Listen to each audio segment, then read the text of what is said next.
Jimmy Lewis. Who are you talking about? Jimmy Witherspoon? Nobody knew who he was. Lewis. Who's this Jimmy? Lewis. Jimmy. Who's this Jimmy? Jimmy Lewis. Who's this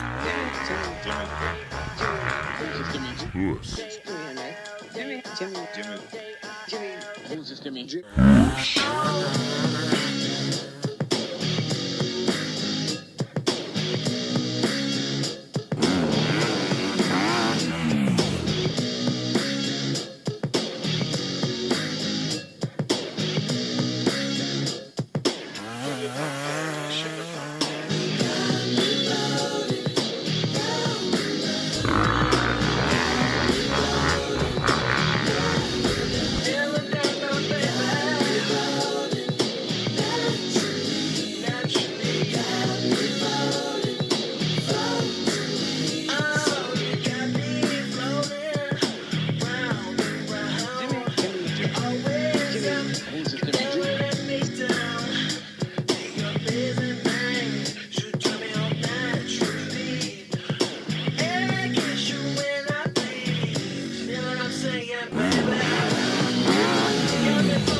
Just kept on doing.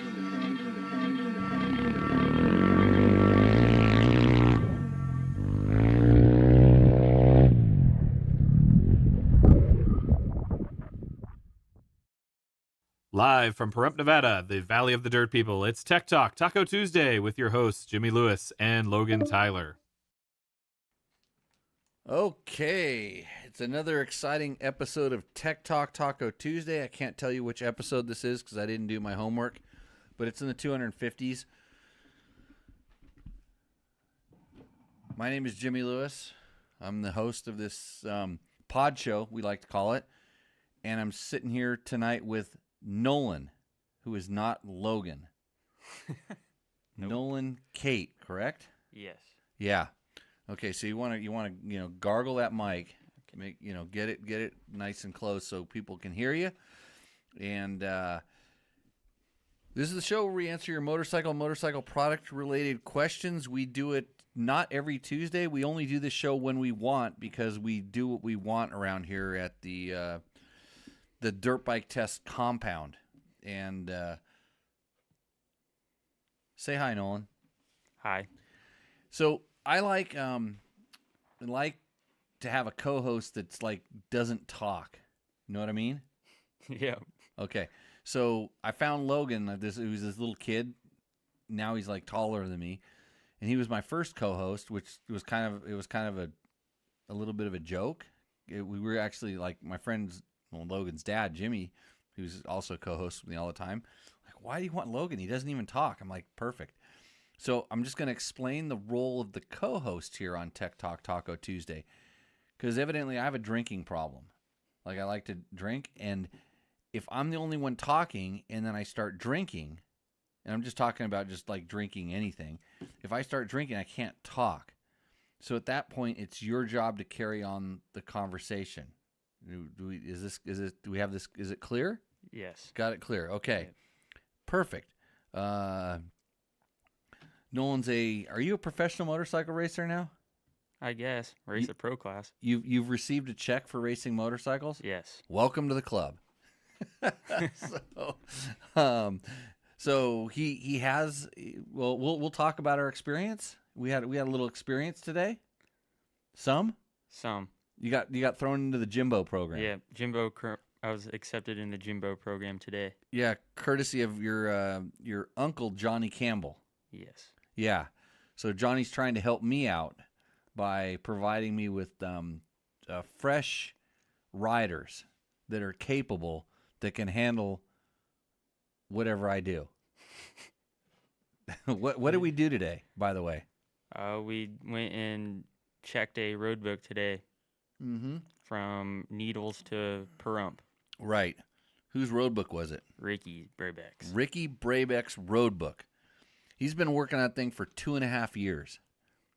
It's like literally he owed me that road book for 2.5 years. And he finally got it done, and we went out and did it because we're deep into rally training right now. It's grind time.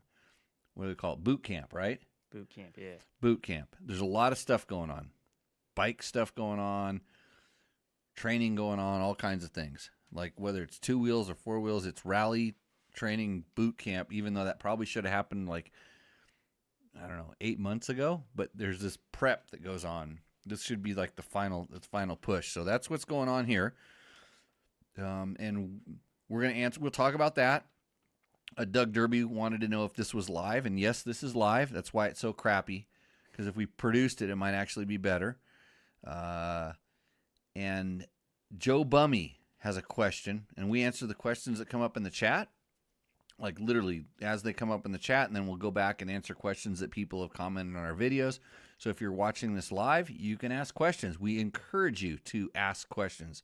All 14 million people that are watching this live right now, because this is the #1 motorcycle product-related podcast in the world that you're lucky enough to be viewing, because we try to keep it secret. That's why we don't do it that often.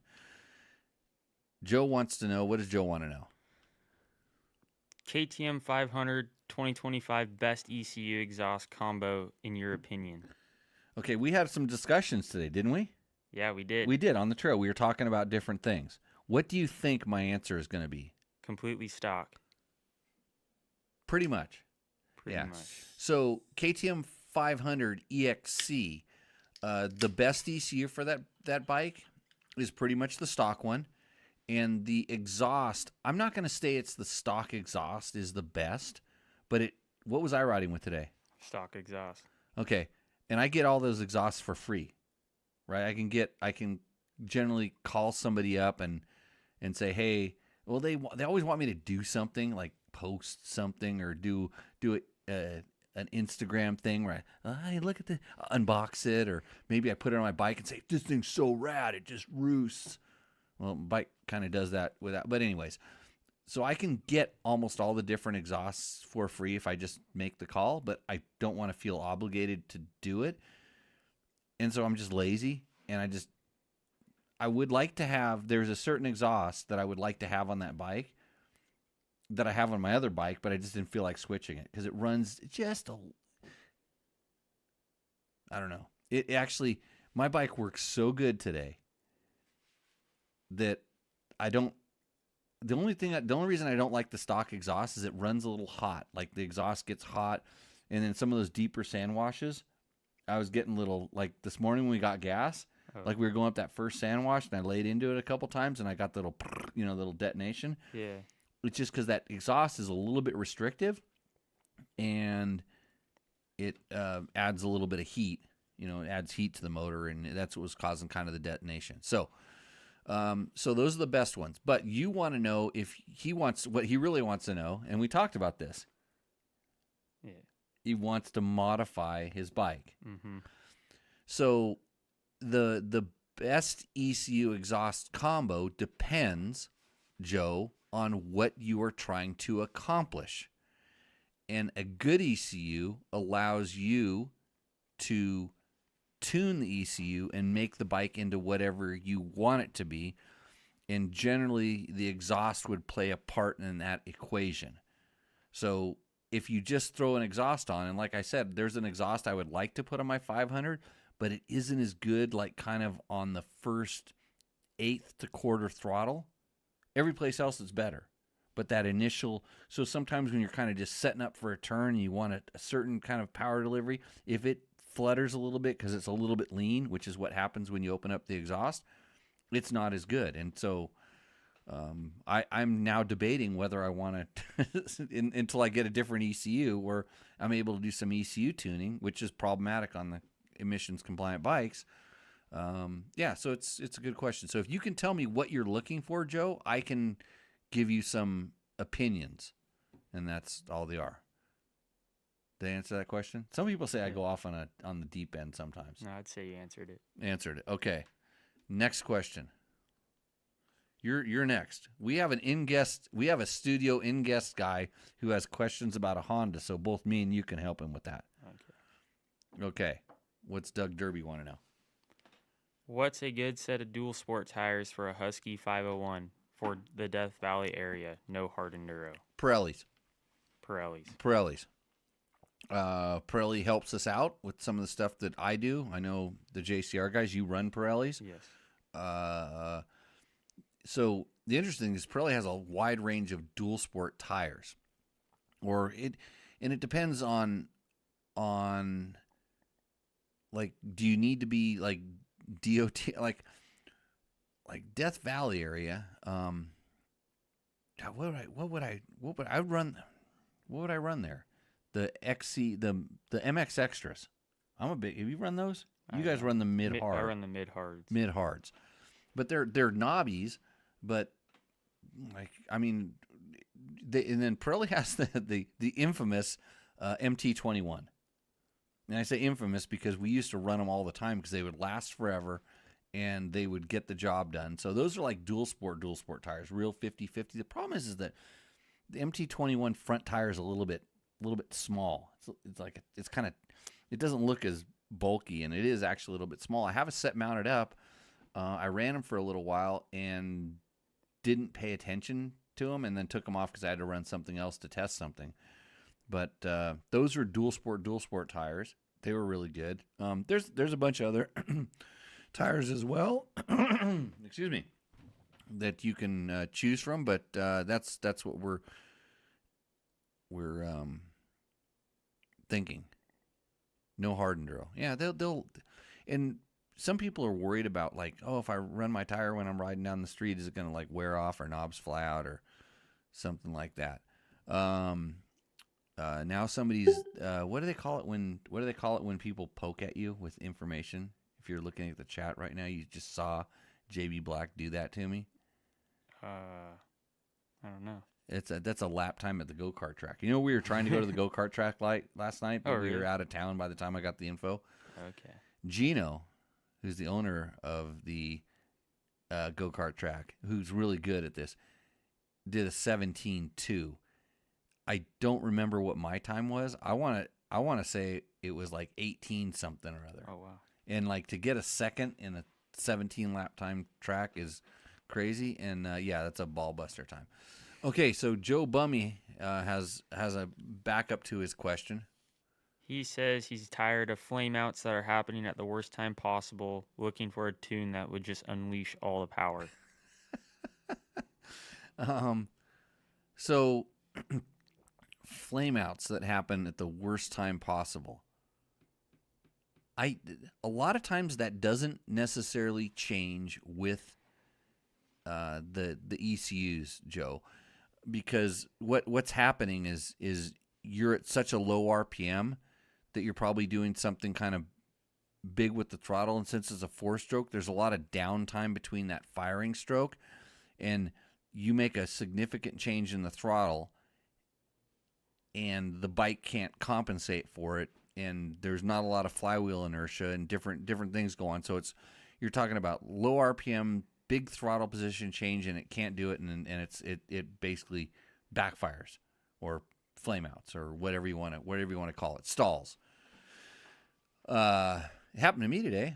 I did one when we were turning around. When I went the wrong way, we were turning around, and I don't even if you were looking. It was I don't notice. It was I was going to turn around and it just went puka. Yeah, I was probably in third gear trying to turn around. And what the heck? Oh, I guess our Google meeting's dying because nobody wants to. It ended because everyone left. That's what usually happens when I do a meeting. Well, if you want to get in the show on the meeting, let me know. I can send you a thing. So, yeah, flameouts generally do happen at the worst possible time. And they usually happen when you're out of balance, and since you lose your balance, you lose control of your right wrist, and you turn your hand a little bit too far, and it makes the bike cough stall. A tuner will probably not help that, in all honesty, because most ECUs that you can buy readily available are tuned on a dyno. And bikes don't stall on a dyno because there's a big heavy weight kind of spinning the wheel.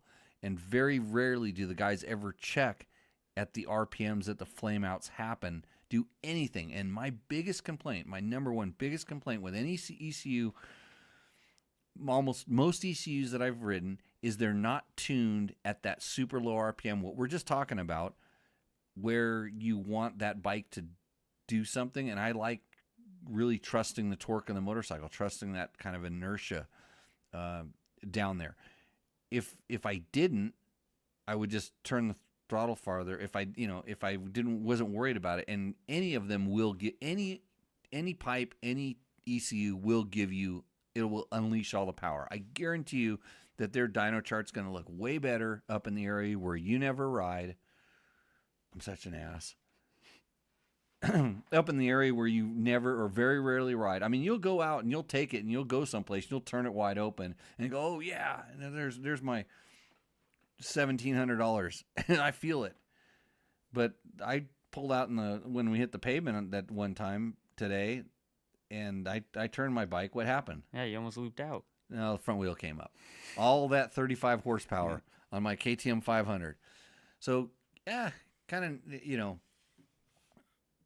Yeah, I mean, and maybe the flameouts will be less prevalent. They can richen them up on the KTM on the emissions bikes. They can richen them up a little bit, which is what they always do, and maybe that'll help. But also, it can easily make it way worse depending on what the cause of the problem is, which is usually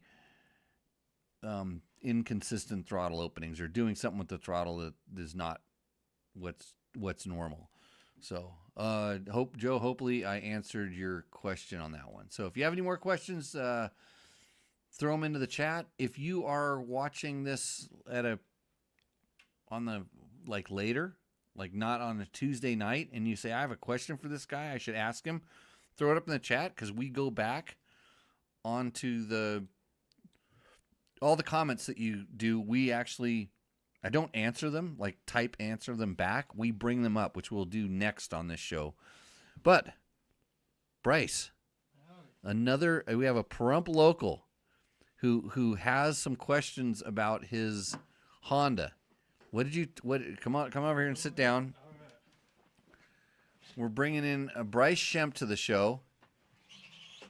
Welcome, Bryce. Howdy. You're on the guest thing there. Yeah, you don't necessarily have to put those on unless we take a call. Oh, okay. Yeah, because it sounds almost exactly the same, maybe worse.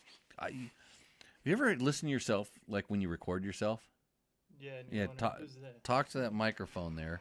Gotcha. Make sure everybody can hear Bryce, hopefully. Usually all the chat does is tell us how crappy of a show and the sound is really sucky, which, like, get me a sound engineer. So we helped Joe's question. Hey, Joe, by the way, if you do need an ECU, what you do need to do, and you can talk to the guy who will tell you how good an ECU is, go to Taco Moto. That's tacomoto.co.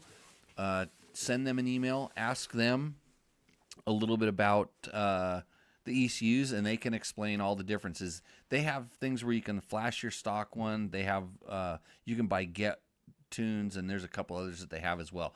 So check out Takamoto, and if you're not happy with send us an email. Send Jimmy@dirtbiketest.com. Send me an email, and I can tell you a few other different people that do those as well. But Takamoto actually, they always support us when we do a segment called Roosterendo. Heard of Roosterendo? I have not. You haven't? Well, it's where you get us a picture of your motorcycle, then you tell us what you did to it, and then we comment on that. Oh, I could do that. Yeah, so you can win $100 from Takamoto if your bike gives us, we say, the most enjoyment. So I'll sign up for that. Okay, Bryce, welcome to the show. Appreciate it. Thanks for coming on. You have some questions, so you're getting in-person. By the way, I got something for you. What do you got? What did you get here? There you go. I got Ricky's autograph. Yeah, so Bryce came by the other day, saw the boys out doing some testing, and show the camera what you got there. There you go. He's got his Ricky Brabeck autographed posters. So okay, And Skylar. Sweet. and Skylar's too. Skylar as well. Yeah, I had him sign my front fender when I found him out. But Ricky was out riding. Yeah, Yeah. I didn't get Ricky. So. Didn't get Ricky's. But we talked to him. We got him to. He's a big important guy, but he took the time to sign that thing. So what's your question? So I'm in a dilemma where I'm absolutely stumped right now. Has to do with my front suspension. Okay. So Okay. Tell us your make and model. it's a 2023 CRF 450R that I put a bunch of money and parts into. So it's basically an RX now. Okay, so it started as an R, Yeah, and you've made it into an RX. pretty much. Got it. Yeah, but problem I'm having is my front suspension. I greased everything. I was maintenance, and then I put it all back together, and I got on the bike, getting all the feeling done, and I just compressed on the forks, and they dropped, and they got stuck. And you gotta like give them a good push down for them to compress and rebound back out. Okay, so when the bike was brand new in stock, this wasn't a problem. No, Okay. it was And- after I got my suspension done, and probably Okay. about like 30 hours. Okay. So if you would have left it stock, this problem wouldn't have occurred. I don't know. I was having a problem with the stock suspension. Oh, in no, general, so- but it didn't stick halfway down and go up. So something's wrong. Yeah, so I figured out it was my triple clamps were bent. So I thought Okay. it was binding up my forks. Right. No. So This is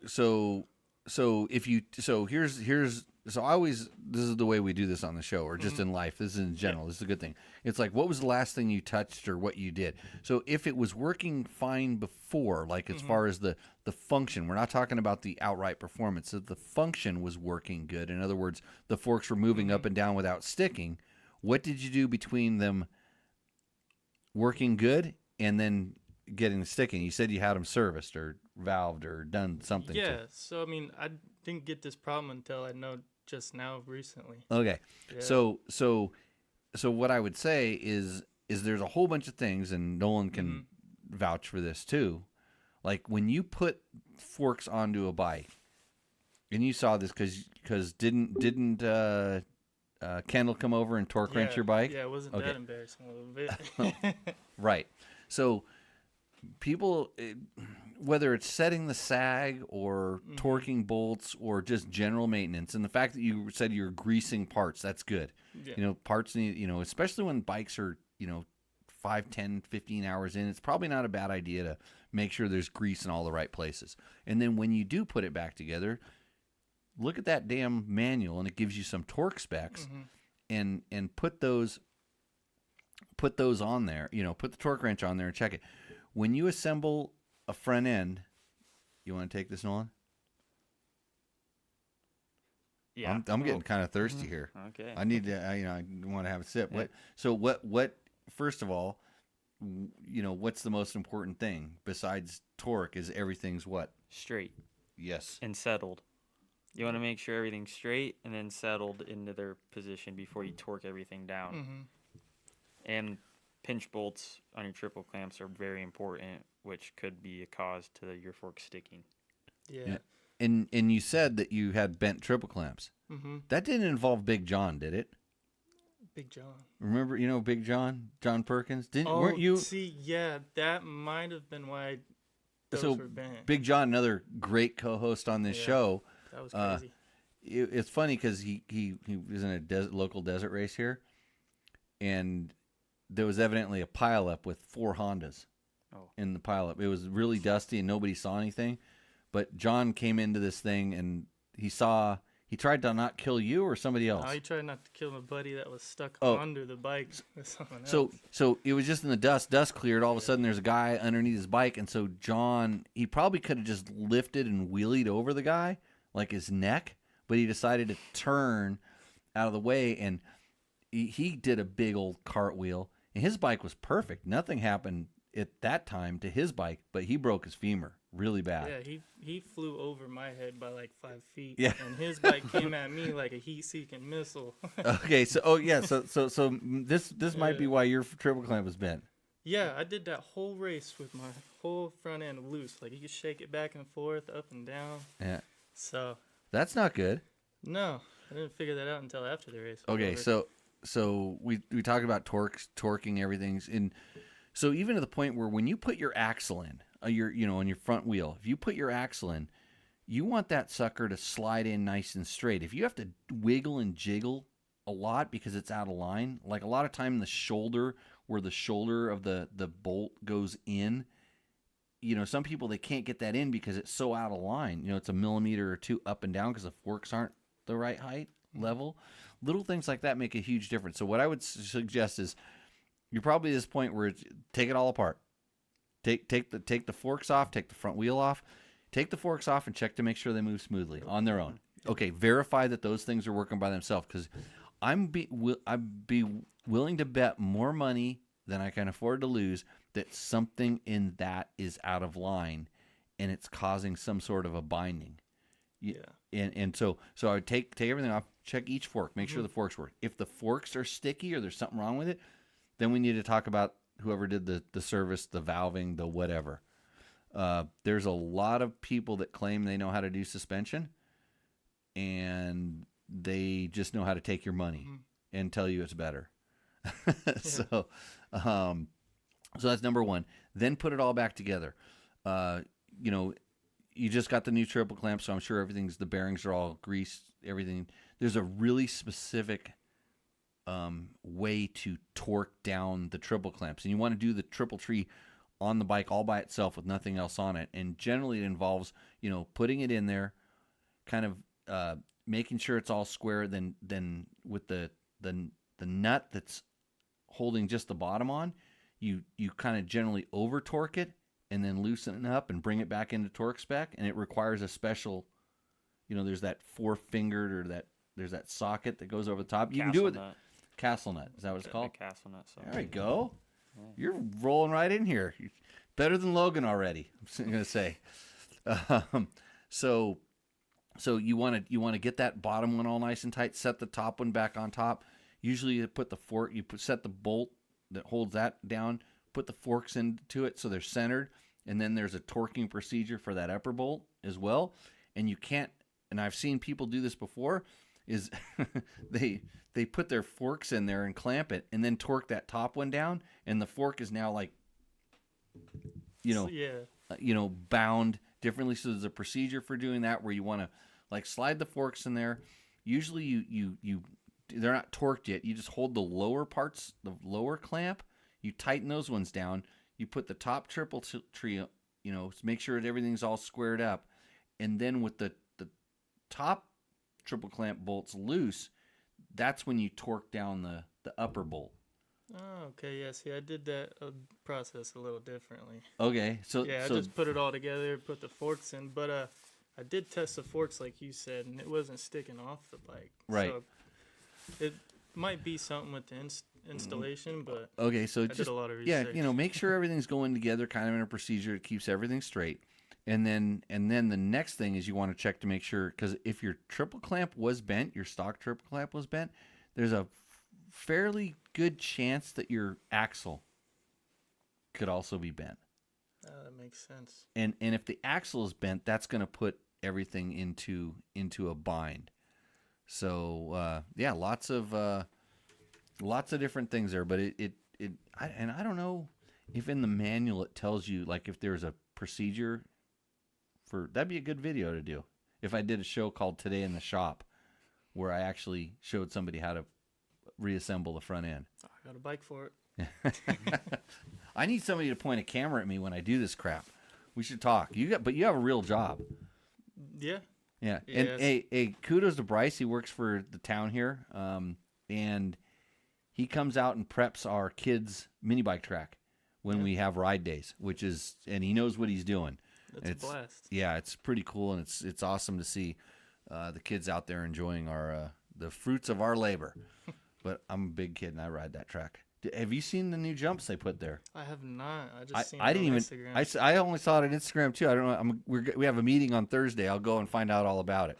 But that's where things are going. Okay, so we have Anthony. Anthony wants to call in. Anthony, I'm going to get to you. I'll give you a call. I think.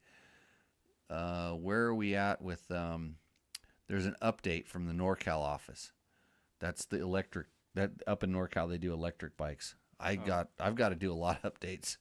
Mark Allen 357. Hi, Jimmy. Do you typically apply grease to the seal where it contacts the wheel spacer? Grease might attract dirt and wear down the spacers faster, but keep moisture out. So he's talking about like in the wheels where the kind of the aluminum spacers pop into that dust seal.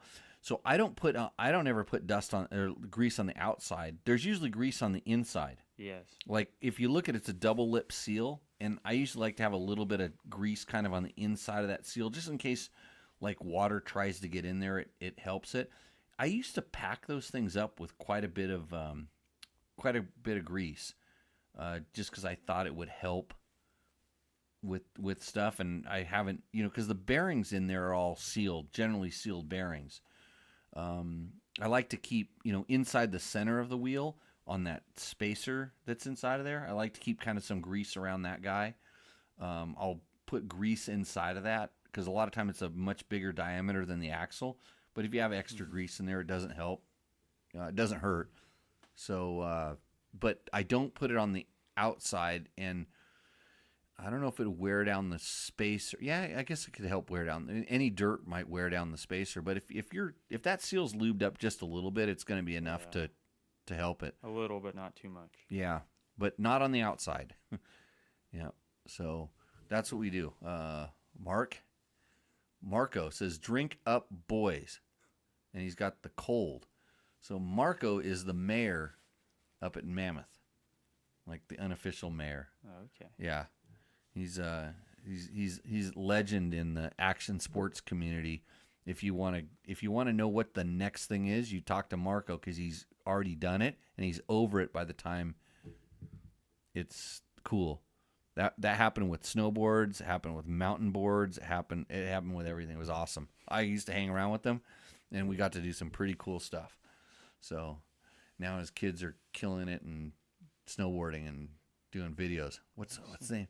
What's the name of their video? What's the name of the video, Marco? I'll give it a plug. If you want to watch crazy stuff on snowboards, it's DH Sleeper is on Instagram. That's Dylan. And I don't know what Dusty's Instagram is, but those kids shred. Suspension for rich kids. Just suspension is for rich kids. Just learn how to ride your bike the way it came. Trust me, you'll have fun. Okay. Tyson Wallace says, I'm 11. is that like on a scale of what, 1 to 10? I guess. He's rad. Yeah, he's right. Yeah, Tyson.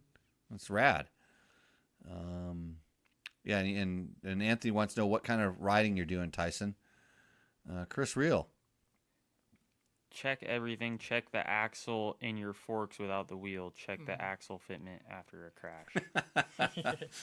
Check your head after a crash. Make sure it slides in just like butter. Okay, so Tyson is into track riding, and he's 5.5. What does that mean? I don't know. Is that better? So is that on a scale of 1 to 5, and you're going? Did Tyson ask a question maybe before? I don't think so. Let's see. Oh, should I get a 24 YZ125? And he's 5. Oh, he's And five, he's 11, he's 11, and he's 5.5 feet tall, or 5.5 for track riding. Yeah. Well, I don't know. At 5.5 feet tall, he's definitely tall enough to ride it. I mean, like I know girls that are 5'5" and they ride YZ125s. By the way, this show is brought to you by Yamaha. So don't think that anything I say is going to influence you to buy a Yamaha. But since you're talking Yamahas, yeah, YZ125 is the bike to buy.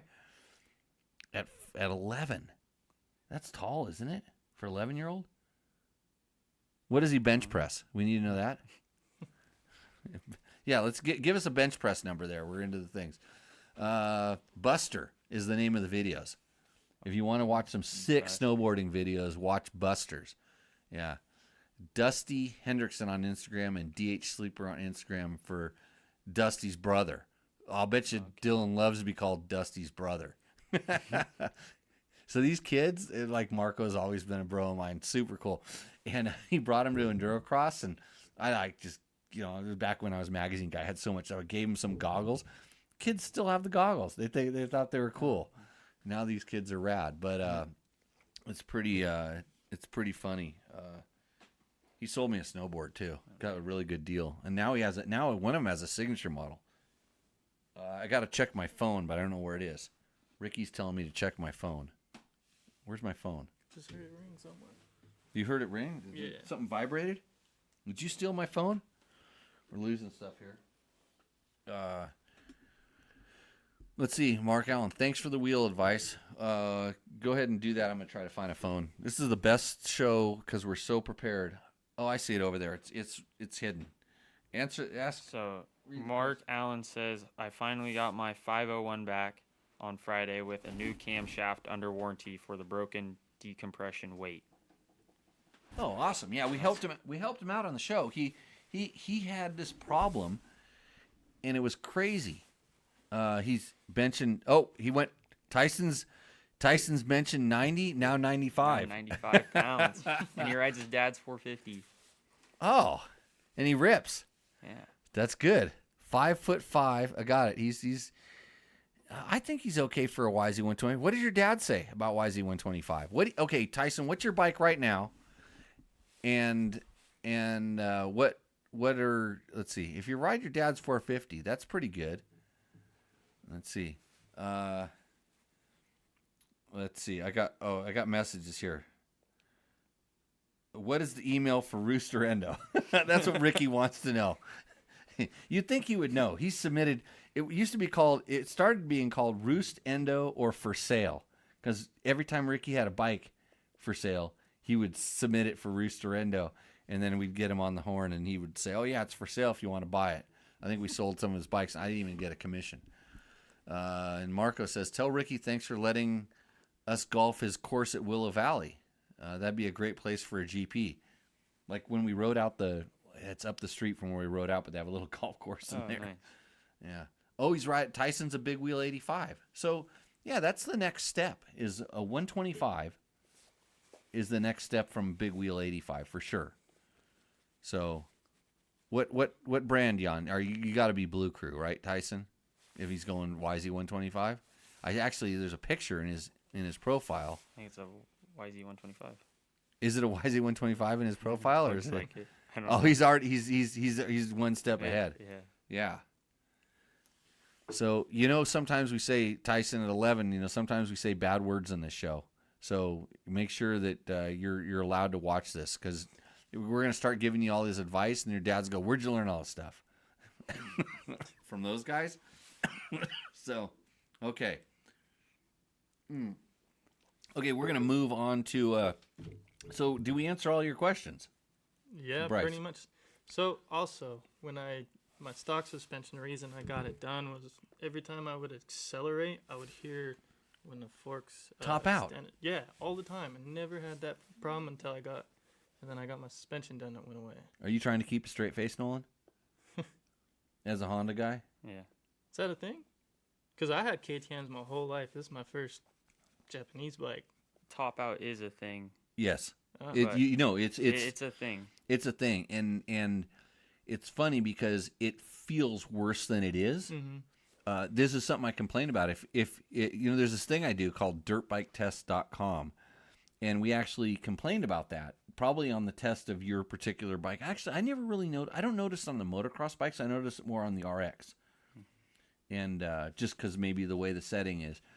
And we, I remember when some of the show guys were out here, was asking about that, because it was more annoying than it was. It just you would hear it. You feel it. You feel it in the hands. You feel it. It's like someone's tapping. Yeah. And did the valving, the suspension guy make that go away? Yeah, completely went away. It's nice now. So they do something with the top out spring to change it. Right, Nolan? Yeah, sometimes I feel like, Another different top out spring, or yeah, or sometimes just your weight and how you ride could affect it too, I guess. huh? Yeah, Just the way fork rebound, I don't know. Yeah, I had like I said, I've had that happen a couple times, and the show guys were out here doing something else with race stuff, and I asked them about it. And it was funny. He goes, "Give me your shock." For the fork, he was like, "Give me your shock," and he did something to the shock, and it made it go away a lot. And I think it was just, probably the way how deep you're riding in the stroke and how it'll rebound, probably. Yeah. And because they're aware of it, they know what it is. But it's like I said, it feels worse than it is, and I could see if you're not used to something like that. Yeah. Like today, I was crazy how much I was noticing vibration on my KTM, and I usually don't notice this, and I don't know why. All of a sudden, I'm gonna go, okay, what have I been riding lately? And I've been riding my Husaberg lately, and the Husaberg, the piston goes this direction. It doesn't go up and down. It goes this direction. And I'm like, and I've been riding a 2-stroke a lot lately, and so it's like, oh, now but it's the little things that you kind of pick up and notice. So, okay, so. Now we know why you had the suspension done. I thought you were going to say because it just bottomed out like crazy, or it did, No, did it this. honestly scared me at first because, like I said, it was my first Japanese bike, and I was like, man, is it already broken? I just got it. Yeah. And so you also, you ran into, just because this just happens, you ran into a factory Honda race team out in the middle of the desert. Mm-hmm. And you pulled up and you asked a couple questions about your bike, and the first thing they did is pull out a torque wrench to come and help you. How was that axle? Swing arm pivot. Oh, wow. Well, yeah, so usually I see those guys out in the desert, and I leave them be. But this is the first time I ever saw Johnny Campbell, so I had to go over there. And we don't know who he is. yeah, so I asked him a little tips and stuff, and Kendall brought out the torque wrench and looked over, and my nut was about to fall off. Oh. So Skylar kind of clowned me a little bit, and I was like, yeah, that's kind of embarrassing. Yeah. But it was a blast. Super nice people. They signed my front fender, and they're just legends. So I was glad to be out there with them. Yeah, I know. It was. I pulled up a little bit later and I heard the story. Well, you texted me. You're like, "Hey, I want to get Ricky Braybeck to sign my fender," and I'm like, "Well, you obviously." I didn't know that you'd been there, but I'm like, you figure. Maybe you saw the van or whatever here. And I'm like, well, you know enough to like figure out where it was, and then I realized, okay, he wasn't there when you were there. Yeah. He was talking, doing his testing, so I was like, I'll let him be. Yeah. Oh no, bug him. Just bug that guy. All he does is bug me. Look, he's texting me right now. I'm trying to figure out like how to sell a motorcycle on this show. If you want to buy one of Ricky Braybeck's bikes on this show, put a message in the chat. I'll put you in touch. Give you his personal phone number. You can call him up and see what's for sale over there at the Rip and Sip Ranch. Okay, so we're going to move on to this section of the show where we answer all the questions that you put in the comments of our videos. So it's been a little while since you've been here. I've gone back almost a month, so we've got a few questions. And what does Chris Lewis say? YZ250X is the best woods 4-stroke.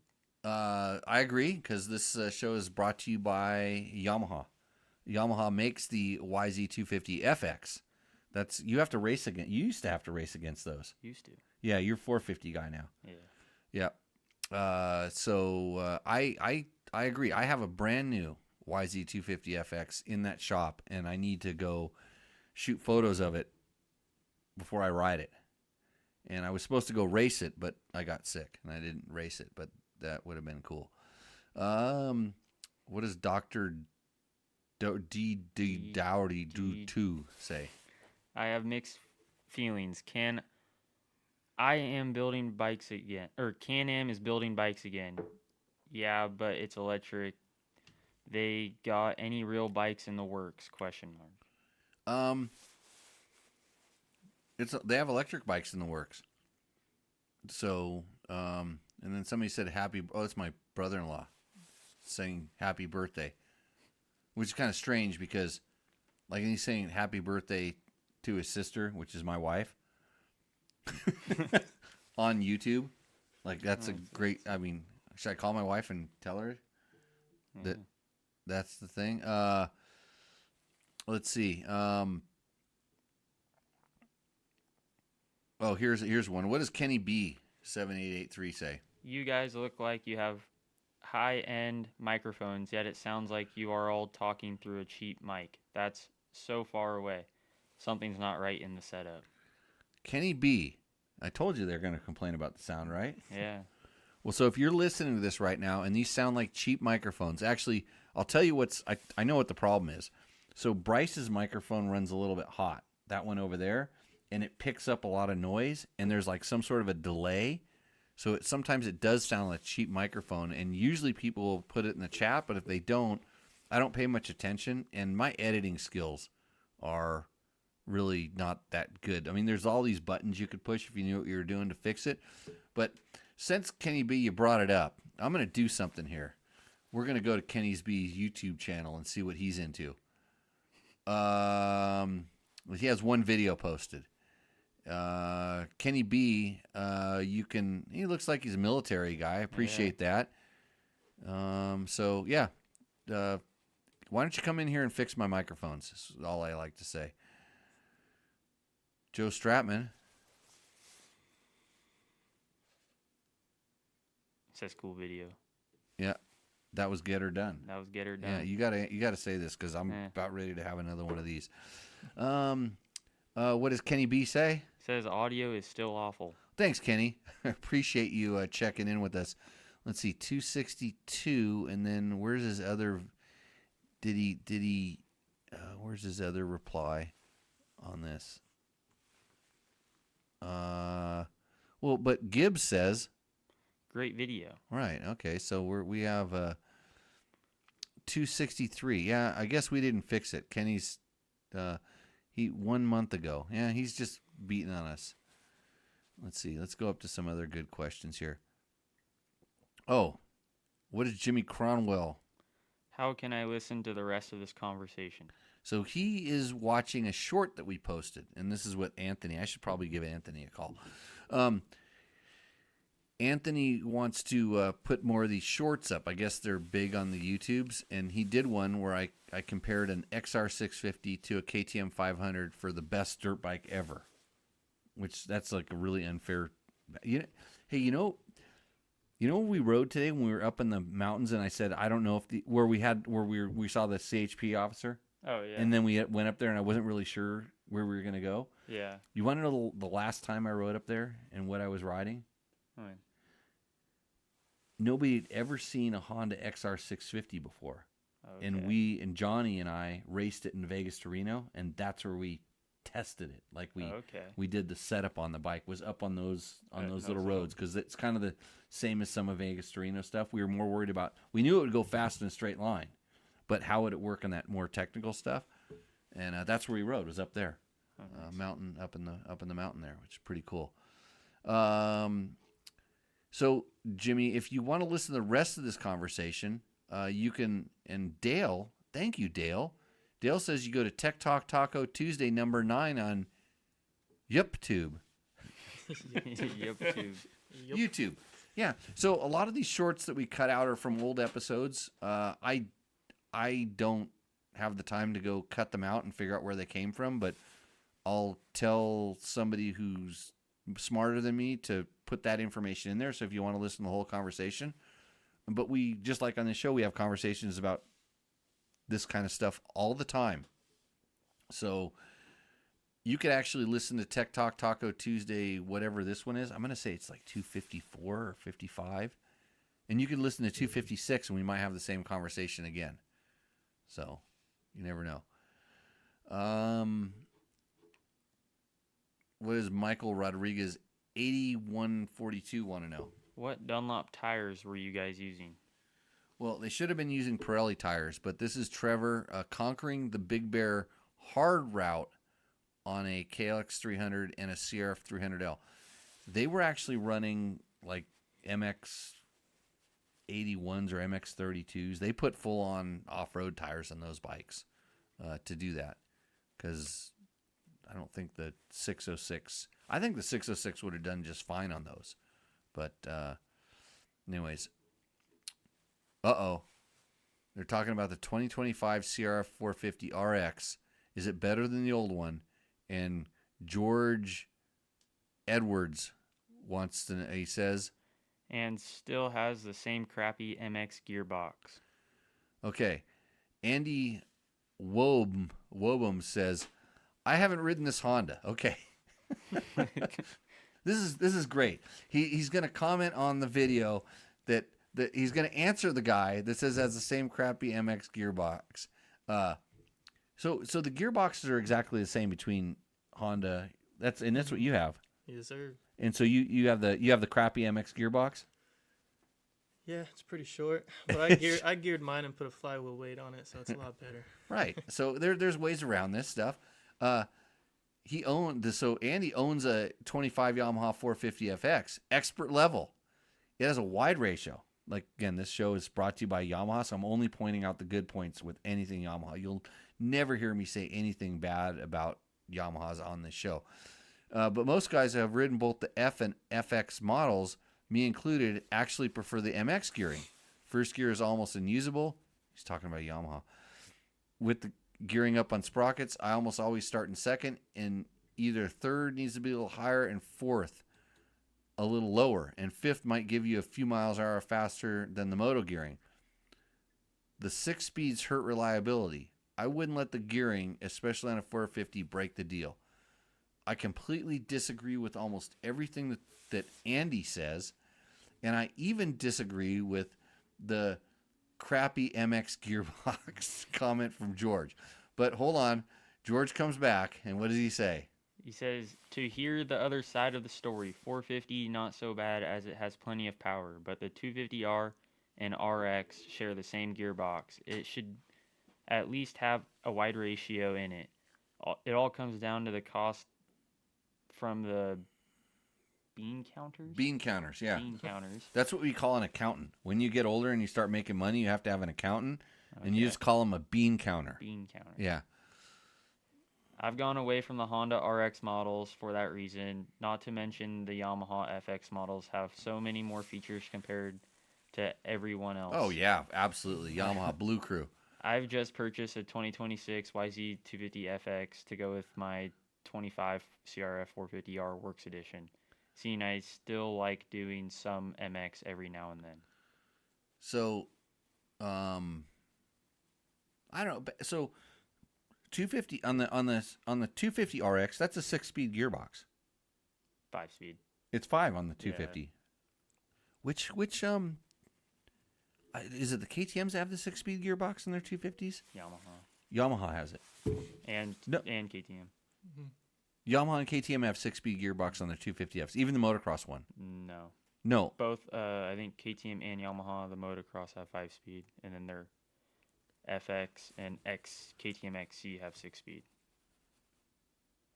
Yeah, I can't remember all this KTM stuff. motocross might have 6-speed. I don't know. Yeah, I had an XCF right before I got the Honda. The- Traded in for the Honda. The KTM 250, No, it was a 450 XCF, but but because they used to have a 4-speed in them. really, Yeah, they had a 4-speed for a while, and then I think they went to 5-speed, and then the trick was to put the 6-speed in them.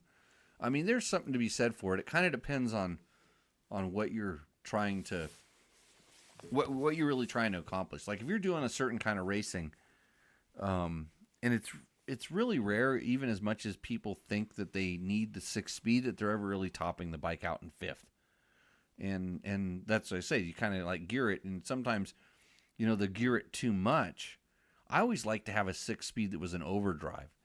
And as far as 5 speeds go, I think on the 450 specifically, because I have one, the Yamaha spread on the YZ450 FX is really, really good because I can gear it up just a little bit if I want to go faster, but then first gear is like a tractor. It's like you go down, even stock, it's a real tractor. But if I get into something really technical, I can just drop it down to first gear and let go of the clutch. I never have to use the clutch. Where a lot of times on the motocross gearbox, if you gear it up, you have to be a little bit on the clutch, even in first gear sometimes. So, but it really it kind of all depends on the situation. But yeah, it comes down to cost. It's a lot easier to have the same gearbox in multiple models for sure. And in reality, most people don't need either that really low first or that really tall sixth. And if you need to shuffle the box around, that's what that final drive gearing is for. So it's sort of knowing what your intended purpose is. Like when you start getting into like a dual sport bike where you want a really tall sixth, to lug down roads at 60 and 70 miles an hour, that helps. Like the bike I was riding today, I have a one bigger countershaft tooth on my KTM 500, and it's just to spread the gears out because that bike, I'm not going to go single track riding on it. And so first gear can be a little bit taller, and it's not a problem. And then 6th gear is real comfortable. So, okay, enough gearbox talks. 6-speed like the YZ, XCF, and Beta RR models. Right. I think if people could ask for one thing, I think that's it. But you know what? What's that bike that they make that has that in there? 450X. Exactly. If they need a 6-speed, they need a 450X. Right. So, and what do you guys race like? What do you race in Hare and Hounds? 450RX with RX. RX with 5-speed. 5-speed. Yeah. Don't need 6-speed. What do you race in Vegas to Reno? 450X with 6-speed. Because you need a 6-speed. Yeah. That's the place you need 6-speed. No. It must be nice to have whatever bike you need available to you, right? Yeah. Let's see. The issue with the RX is that in California, it's a red sticker bike, closed course competition only. The regular X model is green sticker and can be modded to cheat the system. LW3918 says, and now the California law enforcement's coming after you. Let's see. What does this person say? What is Pine Cone Pirate? I ran into you on your Tour of Idaho run years ago at 12 Mile Saddle. How is your gear ratio compared to the 690? He's talking about an AJP PR7 adventure bike. compared to the 690, which is the KTM 690, I guess he's talking about, which is a bike that I typically pretty much just talk about how much I hate it all the time. It's a wide that's wide ratio. The AJP seemed like it was pretty wide ratio, but they're not like performance bikes. So I'm glad that he ran into me. I don't remember him running into me, and I can't exactly compare the AJP gear ratio to the 690 because I never had those bikes back to back, but I don't even know if it has a 5 or a 6 speed in it, to be honest with you.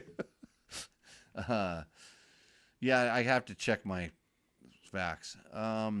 What does Roman Rams Gubinow say? Talking about, I'm sorry.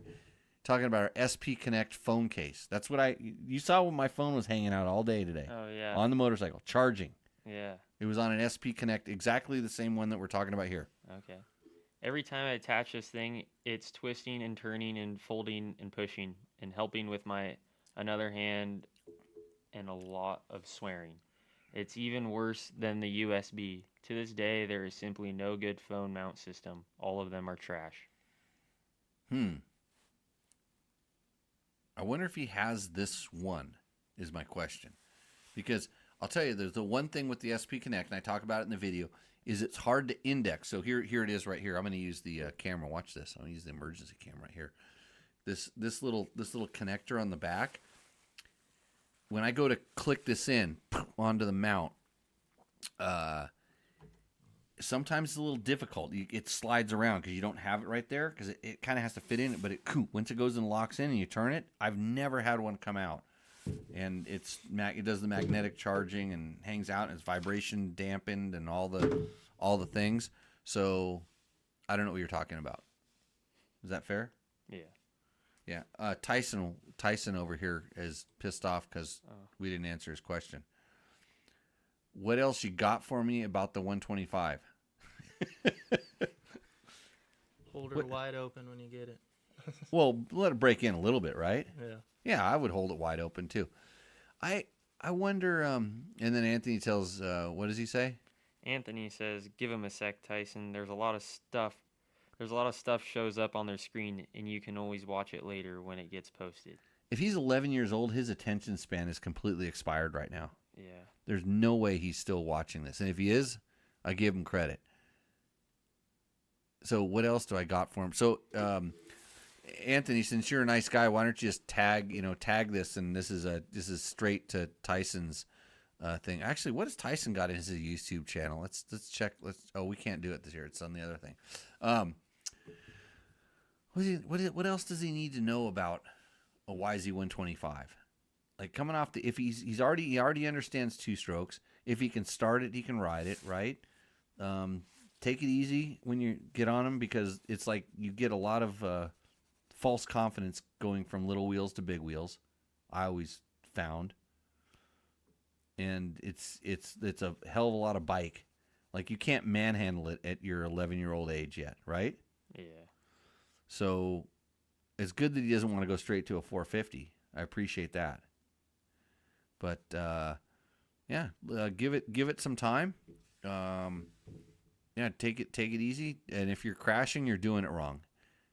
That's what I always tell people. If you're crashing, guess what you're practicing?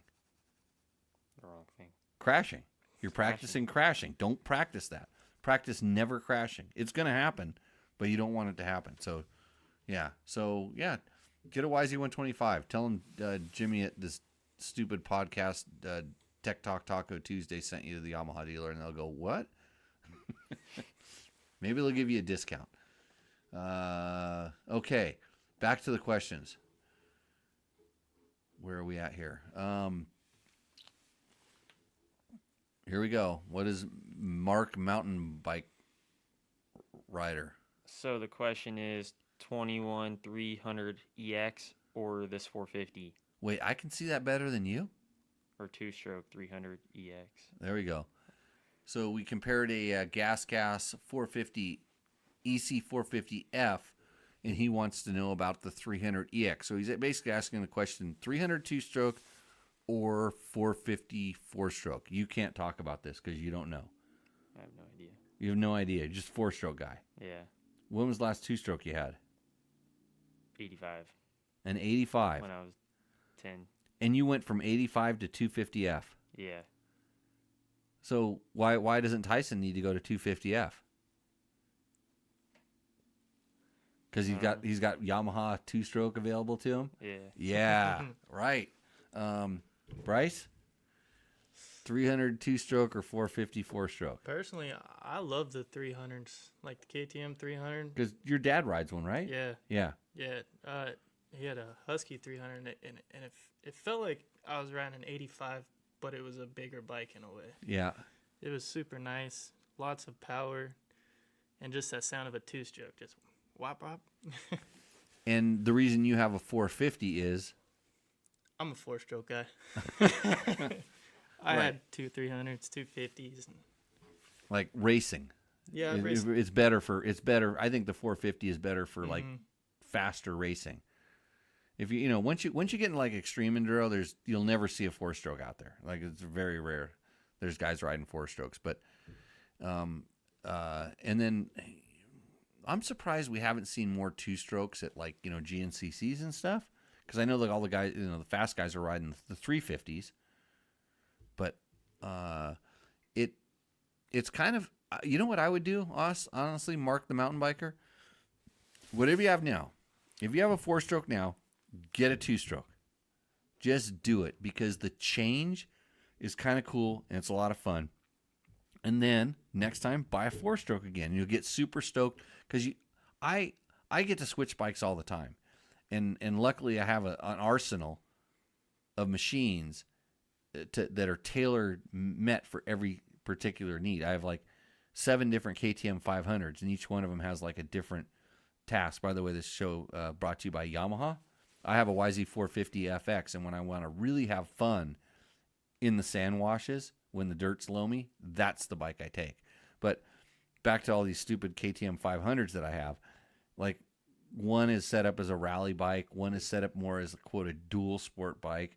I have one with a smaller tank that I'll ride when I want to go, like we'll call it more comfort trail riding, and then, but like right next to that is a 300 2-stroke that I'll take when I want to do something more gnarly. So it's all these different things. But most people's wives won't let you buy her that many motorcycles. Yeah, I can't buy another one until I buy my wife one. Oh, really? Yeah, my wife has 68 motorcycles right now. Wow. Yeah, she's got a lot, and she lets me ride them. It's really nice of her. I gotta give my wife a 150. Right on. Okay. So Jimmy Cromwell says, hold on, you're going to have to read this. I don't like to talk about myself that much. Jimmy Lewis, you are a genius. My 2017 Husqvarna FE 501 with a 13,000 miles burns oil. Took the top end apart and it looked great. Even the rings, piston, and cylinder were in spec. Okay, so the next one. Then I remembered something you said in a previous episode, that a seal in the head leaks ordered. So I ordered new rings and cam seal, and hopefully we'll ride her hard for another 13,000+ miles. Well, look, the other Jimmy Cromwell, don't be calling me a genius yet.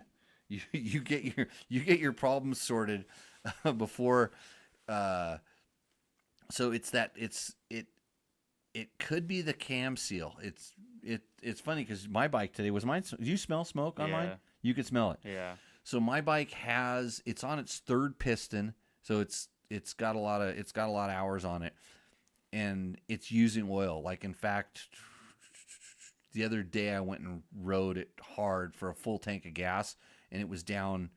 It probably was a little low when I started, and I put 300 cc's to bring it back up to a full thing, and I'm like, okay, it's using oil. So it'll be really interesting to see where it's at, because I was going to rebuild it because I got to take that thing down to Mexico, because that's my go-to-Mexico bike. And so I want to rebuild it one more time. And when I do it, I'm going to do that seal. So what he's talking about is when quote, the mystery, where's the oil going, even though your piston and rings and the valve guide seals and everything are good, there's a seal on the cam. And when it basically, the way that the KTM works, is the what do they call it, the crankcase pressure. The hose that usually comes out of the cylinder head. The cylinder head. Right. So there's like usually baffles or dampers inside of the engines, but that's where. So when that piston's moving up and down, it's creating crankcase pressure, and then when oil gets misty and a lot of high RPM and stuff, the oil's splashing around. Some of that oil like tries to blow out with the air that's going in and out with each compression stroke. On the KTM, that pressure goes through the center of the cam. Oh. So there's a seal there so that it can't go around the side of the cam. It has to go through the center. But when that seal starts wearing out, it actually creates a little bit of a vacuum, and then oil gets out there, and then it blows a lot of oil out. So my air filter, the screen on the air filter always has like oil drips on it because it's blowing it back. And so, anyways, that's what I mentioned to him, or he watched another episode, and that's what we talked about. And it was a dilemma to me, and I actually called somebody at KTM and said, "Hey, have you ever seen this?" And I talked to a couple of the media guys, and they're, it's not a problem, it never happens, because they only see bikes for a year, like then they're on to the next year. Yeah. But I talked to a guy in the service department who used to work on race bikes, really sharp, a guy named Charles Jersha, and Charles said, "Hey, I know. I think because he's worked on some of his buddies' bikes that are as old as mine, and he's like, this is what we found out, and sure enough, it's works. So it's the crankcase vent. Brian, thank you. It's tiny. I never would have found it if you didn't mention it. I wouldn't have found it. Also, and guess what? What does Kevin want to tell us? Stark Vargs don't have that problem, but the generator will. The generator will. Yeah, your generator, you're pumping all that power into it. Or and what happens if the tweakers want to cut down the power lines like you saw today? Yeah, you won't have any Stark Varg. Your Stark Varg's going to be parked. So we're not going to talk. We're not going to say this one here because we don't. I hate it when people mention places like. It's so like that. Anthony, is Kevin one of your friends? That was a pretty sharp comment. I appreciated it. So we're all gas all the time here. We hardly do. I might actually put up. I'm afraid if I post a nice review of that Can-Am, which I actually it's fairly positive. That's a Can-Am electric bike. It's fairly positive. There are some issues with just electric in general, but as far as that bike goes and all the things that it does, I actually found myself having fun, and when I gave it, I couldn't believe how much I missed it. It's expensive to have for what I was using it for, but I had fun every time I rode it and all the stuff. I got to get the thing. Kevin's going to use a Honda generator, so it won't be a problem. But lucky KTM doesn't make generators, because then it would be a problem. If you can you should get a Yamaha generator, because Yamaha is a sponsor of the show, and without Yamaha, I wouldn't sit here for 2 hours every Tuesday night, every third Tuesday night, whenever we decide to do the show. I wouldn't have nice people like Bryce on the show. I wouldn't have Nolan here, who's doing a really good job. I haven't had you translate any kanji or weird like languages yet, which Logan used to be able to do. Okay. What is Mediocre Men 2 want to know? Good review and willing to talk about the pros and cons and being realistic. That most of us are not capable of pushing even less off-road capable bikes. Could use more interaction with the bike and functions though. Oh, thanks, Mediocre. Yeah, so that's an old review. That's 2018 Honda Africa Twin.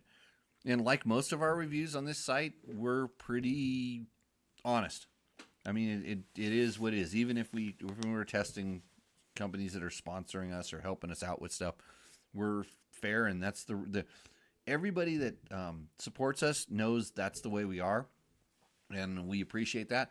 But I, like every time I do a review, and anybody that does stuff reviews, I'll let them post it. That work for us. I'll let them put stuff up on the site. But every time you do it, your credibility's on the line. Like if you just sit there and just gloss over something that is a known fault, like we talked about the show of forks topping out. If you don't talk about that and then it happens, if you, like I said, you need to go back and read one of the reviews. I can't tell you which one it was because the reason I wrote it down is so I don't ever have to remember it anymore. Mm-hmm. But if you, go back, we talk about this kind of stuff, and then usually when we complain about something, we try to find a solution for it.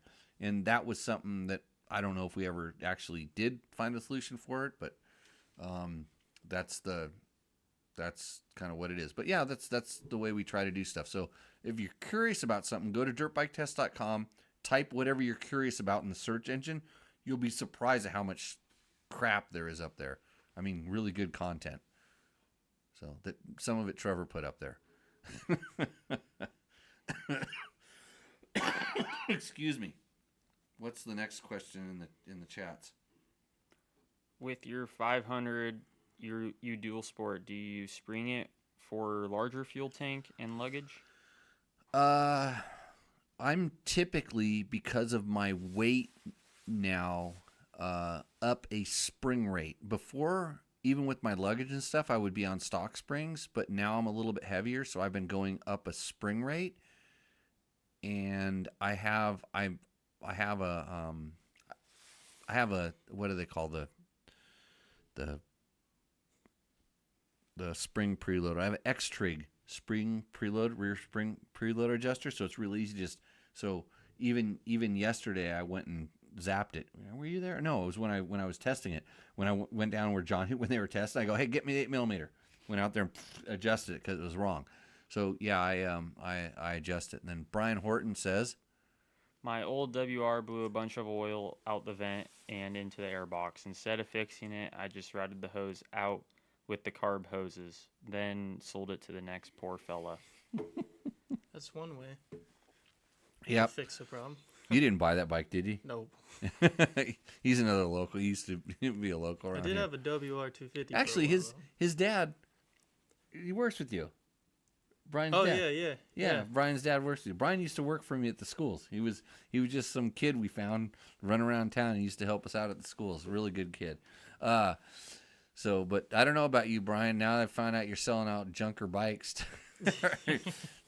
Hey, so most of the bikes, they vent that into the airbox for emissions reasons. Usually it goes through like a catch tank. On the old Honda race bikes, the old XR600s we used to race in Baja, they had there's an aluminum canister we had on it, and it's really popular on race cars and stuff, where that vent tube goes into a thing, and then it's an oil separator, and then oil can drain back into the transmission side of the motor, or a less pressure area of the motor, and so it doesn't drip out on the ground, or mostly for the emissions, it doesn't drip out on the ground, race cars, so the oil doesn't go anyplace. And then but yeah, in the air filter, if it tends to pool up, and sometimes it can make bikes smoke. Like old KTM RFS bikes, when you went down a really steep hill, they would pump that oil, because the oil would start pooling up near where it pumped out, and it would pump it out into the air filter, and it was above the pickup. So it would drip down, and you'd start going down long downhills. Your bike would start smoking like crazy. Everybody would think their bikes are going to blow up. And sometimes they'd start loaded up and running crappy too. So, yeah. So, yeah. What is Kevin? Kevin says, what's your thoughts on steg pegs? So steg pegs, for those that don't know, are these things that bolt on to the side of your bike, and it's like a hockey puck that's meant to catch your boot, so you can grip the bike. And they're generally, for most bikes, they're at a fixed position. I absolutely hate them. Really? I have a pair on my bike. I hate them. Well, good. We can talk about this. Nice. So I grip with my ankles. And when I want to hang on to the bike, and people say, well, well, people, well, grip with your knees and grip with all this. Like, when you grip the bike, do you know when you're supposed to grip the bike? When you're falling off of it. Oh, Yeah.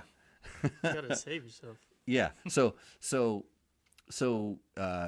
it has a lot to do with your riding, but I found, and I like to ride down really steep downhills, and when I ride down really steep downhills, when my legs went past where those pegs were, it made me more bow-legged. I kind of had to open my legs up because otherwise it forced me far forward. I couldn't get back on the bike like I wanted to, and then it by nature it pivoted my ankles away from the bike, which I was hanging off, and I fell off the bike more. Was yours in a fixed position? Could you adjust yours? They were the ones that I used.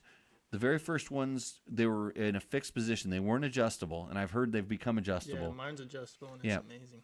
So if I were just pounding hoops relentlessly, and I didn't have to go up or down hills, or mostly down hills, but I could see where they could be an advantage. There's certain things where, and I know there's some professional supercross guys that run them, so they can hang on to the bike when they're going through the hoops and stuff like that. But I always say, if you have to grip the bike when everything's going well, something's wrong. Like you're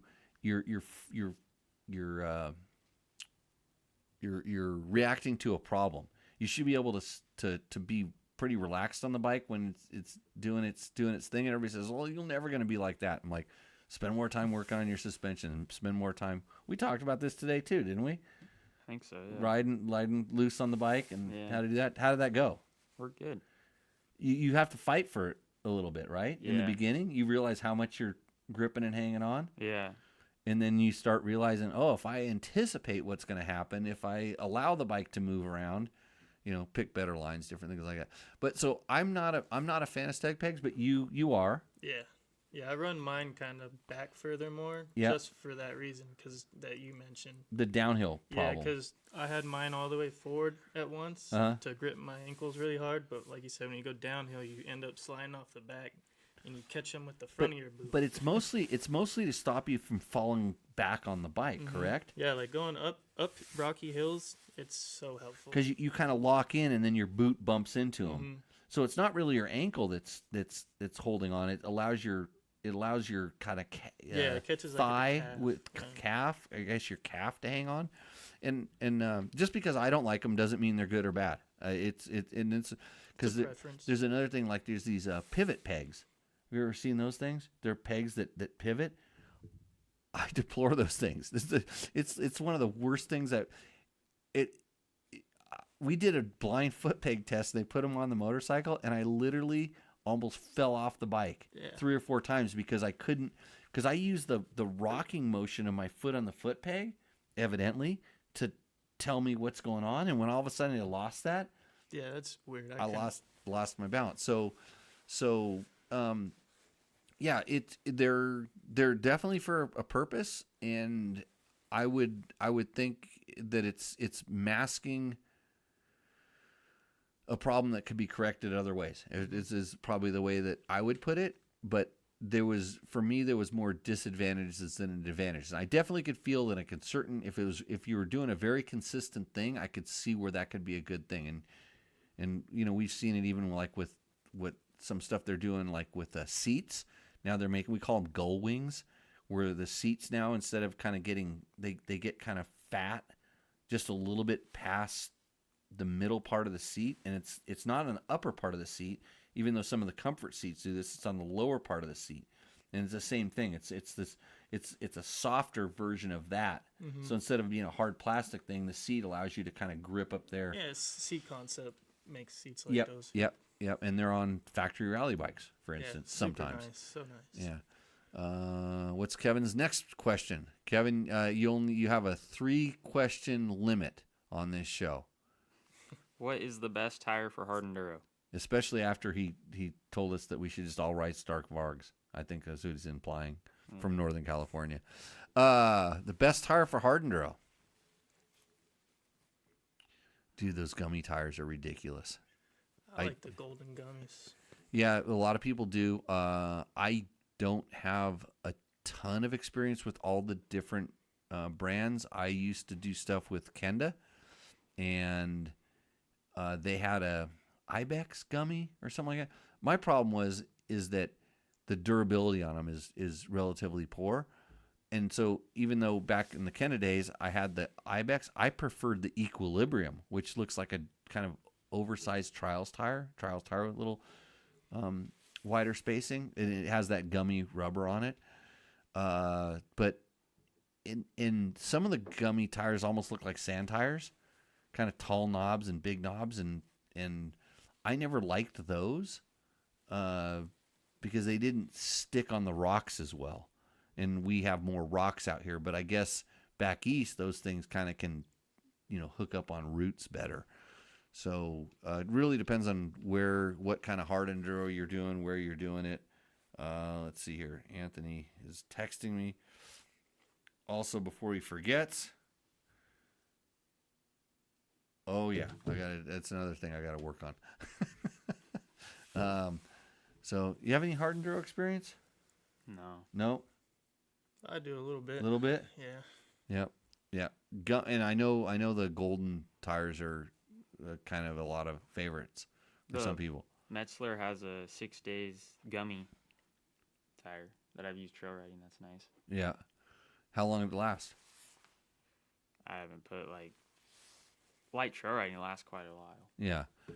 I was kind of just, I don't know. I just quit spinning my tire as I got older, and I don't need them. I don't even. Oh yeah, the IRCs. I actually so I tested some of those. The IRC. What do they call those things? It's I guess they're called 33, something 33s, but they have a weird name, and then Rocky Mountain ATV MC also has a gummy tire that wasn't. That's what I compared it to. I did a kind of back to back on between those two tires that I remember doing, and I bet you for the price point, it's pretty incredible. Have you ever tried the Tusk gummies? That's what I'm talking about. Oh, The it Tusk, is? yeah, the Rocky Mountain Tusk. By the way, if you want to support this channel, you can always click through our link for Rocky Mountain ATV MC if you need to get some parts that it puts a little bit of gas money in Trevor's pocket, I think, allegedly. Before I skim my cut right off the top. Only after he meets a certain threshold that I take all of it before that time, because I'm into that kind of business. A couple of our sponsors, Bulletproof Designs. Do you have you like front disc protectors? I don't have a front disc protector. I got the rear one. Rear's really good. Front's not so much. So I complain about them all the time. So Bulletproof Designs made me a breakable front disc protector. Yeah. Made out of balsa. It was actually nice wood. You want one of these? What? Seems like it. It's got a little Paps logo on it. Oh yeah, look at that. It says it floats. Nice. Yeah. Lightweight. Can be used as firewood. Yep, it's the Jimmy Lewis Superlight version. So Bulletproof Designs makes really good protection stuff. Disc protectors, radiator protectors, front disc guards if you want to run them. And if you listen to some of the older shows, you'll hear my disdain for front disc rotor protectors because I feel like it throws the bike off balance. Kind of like what your forks are doing on your bike. Like that's why I don't put those on mine, because I have a problem. Yeah. Yeah, I just ran the one that came on the bike. Let's see here. What other questions do we have here? Here's a question. What is Tip and Jin want to know? He says, How heavy are the heaviest test riders? I'm a hard riding GNCC style vet rider, but I'm 6'4" and around 255 pounds. So I'm thinking the 450 XCF will be better suited for my weight and such. So that comparison's quite old from what I recall, I think. And he's comparing the gas and the KTM. So they're kind of the same bikes, overall. And they're running on basically the same suspension with different settings. So I don't think there's going to be a big difference But how heavy are our test riders? Our test riders are about, our heaviest ones are probably 230, 240. Our big tall guy, our 6'7" guy is probably around 230. He's a stick. So, yeah, I don't think between those two bikes one would be any better because you're going to have to spring it. At that weight, you definitely need to spring the bike. And I don't remember the gas or the KTM being more roomy. KTM's always felt pretty roomy to me, especially older ones, but they think they're getting a little bit more compact in the more recent days. So that's where I'm at. 2021 Yamaha Tenere 700 full test. Brian Martindale wants to know.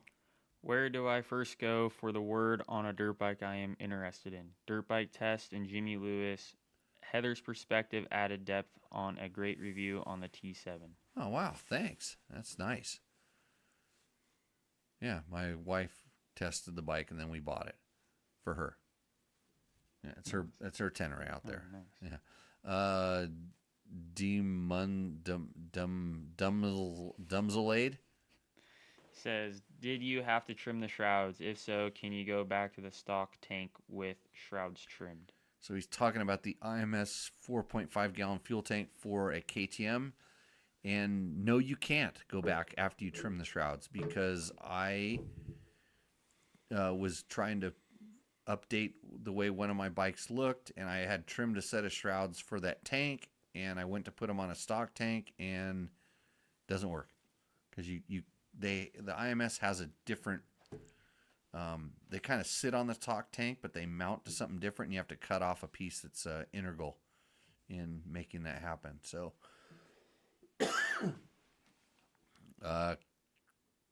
Gas 450 versus Triumph 450. R Keen VT says, great review. Which engine has less vibration and is smoother? I am looking to pick up a 450 and played it for trail riding. Let's see. I'm putting the check down on Trevor's thing. He didn't answer a question in his review. He didn't go back and help this poor guy out to let him know. I'm going to have to guess because I didn't ride those two bikes back to back. They're both they're like I like I said, today's one of the first days I've noticed vibration on a dirt bike in a long time. And I don't think it didn't stand out on either of those bikes. I've ridden both of those bikes and neither of them stood out. I would say the gas would be like, I wonder if smoother means which one is more comfortable. I'm going to say the gas is more comfortable because it's just overall softer. The Triumph's a little more peppy, a little more race. And played it for trail riding. Yeah, they're so close. They're all great bikes. I think he's talking to somebody but me here because what does Hassel 1106 say? Says you guys are legends. Yeah, he's talking about Trevor. Okay, now we did this this video about XR650 versus KTM 500, and we've got somebody who's buying one. What do you think he's buying? XR650. No, he's buying a KTM 500 because I said it was better. And then somebody says, "Ha ha, too much dust." Like, how does that work? And then Jimmy Cromwell again. He's commenting a lot. Jimmy, you're getting our top commenter award. You know, when I actually do this show, when I do it professionally for real soon in the future, when I try to make this show better, after 250 some odd episodes, I'm gonna figure out how to make it work. I think I'm gonna have a giveaway, like a box for the best comment or some nice thing, and then we're just gonna have a box of all this stuff that I have, like free stuff. It'd be like Ricky Brabeck posters. I'll have them autographed. Someone you just reach in the box and pull it out, and that's what our best comment. Because right now, Jimmy Cromwell would win that if I actually had that up and running, that program or something. But, you know, for your appearance on the show tonight, Bryce, I think I'm going to get you a Tech Talk Taco Tuesday t-shirt. All right. Yeah. And I don't know about you. You're going to have to, you I don't still, know. you still have to go edit that road book, that horrible road book we did today. Yeah. You got to learn how to use Rally Navigator. Rally Navigator, proud sponsor of Jimmy Lewis Rally Training. So it says, he says, I'm with you. Jimmy Lewis, the KTM 500 is amazingly reliable and so much more fun to ride than the XR. Have you ridden XR 650? Once. Once? And then you just wished you had a KTM 500 like I did all day today? No. Nope. So we had a shocking experience today. Yeah, we did have a shocking experience. So of course, like nothing ever goes as planned, and we stopped on this road. We kind of got a little bit off track. We stopped.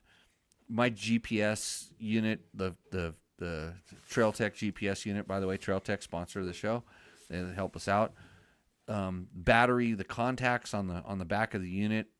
These units have thousands of miles on them. Something was going wrong with it. We were trying to zip tie it down because it was getting power, but it ran out of battery, and we couldn't get it to contact, and it was in a case that was difficult. So making excuses, basically battery went dead, and we were using it to see where the real track went as opposed to the road book to verify it, and because we used buddy tracking, and so I could see where Nolan was, and Nolan could follow my track because Nolan didn't have a road book. He just had yours worked perfect all day long. Mine worked good all day. Yeah, we had to use it a couple times because that Brabeck road book was substandard. That guy needs 2.5 years in the making. So we'll see what Skylar's like. Skylar's got homework assignment he's working on. Yeah. So you're probably going to get to verify that one too. Okay. So back to the story. We parked on this road. We were fiddling around with, and I couldn't figure out why the Voyager wasn't working. We're zip tying it, trying to crank it down because we could pinch it and we could get it to charge. And then I was trying to put sticks in it to force it down, zip ties, all that stuff. And I touched my bike, and the buttons where my rally computer thing is, where my buttons are, it gave me a shock, like right here on my thumb. And I'm like, whoa. And I'm like, that's weird. And I touched it again. I'm like, Nolan, try this. So he touches, like, So I was like, that's weird. And I'm like, something's really screwed up. Maybe that's what's the problem with the Voyager is. And then I'm like, I'm going to start taking my seat off because I think there's something that's hitting the frame it's gonna ground. The bike's gonna I've seen batteries catch on fire and all kinds of stuff. So we started checking it. We were fiddling around for a little while. What'd you do? I looked up and I saw power lines, and then I went and checked my bike, and it shocked me too. So our bikes were grounding out on the power lines. Yeah, like if you're, because I've had this happen before. I was riding down a road a long time ago under a power line, and I was getting shocked constantly. You know, I was touching, and I put my finger on the lever, and I get shocked. But I was just touching. It was just this one part where actually the anodizing was wearing away. That's where we kept touching it. But then I touched my triple clamp, and I noticed it was there, and I'm like every place. And then he went and touched his bike, and he's like, and we're like, oh, we got ready to strip my bike down. Anyway, so it just, boys and girls, when you're riding underneath power lines, remember your bike can get a little sparky. So just so you know. Okay. What is the Theo Steppen? The Austrian painter. Oh, the Austrian painter. You would think that as a former magazine editor, I could read, right? Yeah. Okay. He says, I don't know. Don't get me wrong. Both bikes are awesome, but hands down the KTM engine is higher RPM engine and has more moving parts. The Honda has fewer moving parts and doesn't rev as high. That translate into reliability and running longer. Let each bike sit in a barn for 20 years, pull them both out, and do the basic maintenance. Which one will run? My money is on the Honda any day of the week. Oh, I'm going to argue with this guy. So KTM 500 has this amazing thing called fuel injection. fuel injection doesn't have pilot jets or carburetor orifices to plug up or seals inside of the carburetor orifices to rot and all this stuff. I know because I have a 20-year-old XR650 sitting in the garage that needs to have the carburetor come off of it, and that's the only reason I'm probably not riding it. And I would guess if you pulled those engines apart and laid every piece out in the ground, I wonder if that's Alamangos, the Australian painter. I know a guy. If you laid all the pieces out, I would be willing to bet that the KTM actually has less pieces inside of the motor. The Honda, the XR they have a lot of little extra things in there. They're built like a tank. Don't get me wrong, but I'd like to take a bet with you on that. What does 2U's V43FX say? Sounds like a great do-everything bike to replace my YZ250X. He's talking about the 2024 KTM 300 XCW TBI, and I'm just going to click ban this guy because this show is brought to you by Yamaha. If you say anything bad about Yamahas on the show, we just ban you. So, Power Sports Enthusiast 1986. On the reliability comment, though he may be correct, it's not possible to know when, only going off of your own experiences, which is what it sounds like he's doing here. What else do I have to go off of?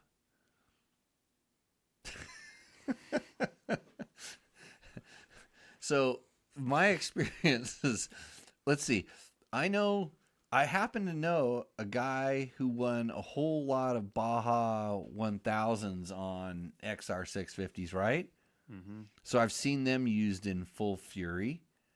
Been around a lot of people that run KTM, I don't want to say 500s, but 450s and stuff in rally and all this stuff. You know, I've seen a couple things. So, Power Sport Enthusiast 1986, like, I'll debate you. Have me on your podcast. I'll go on episode number 2 after you start your podcast. I'll come on as a guest host. You'll get thousands of views, guaranteed. Millions. No, not like this show. Yeah, You won't get the millions. It takes a little while to build up to millions. What is Doug Derby? Doug Derby says, I have a 501. Agree with Jimmy, but there was no KTM Husky 500, 501. Don't forget the 570 Bergs. Right. Where's the bell? Thank you, Doug.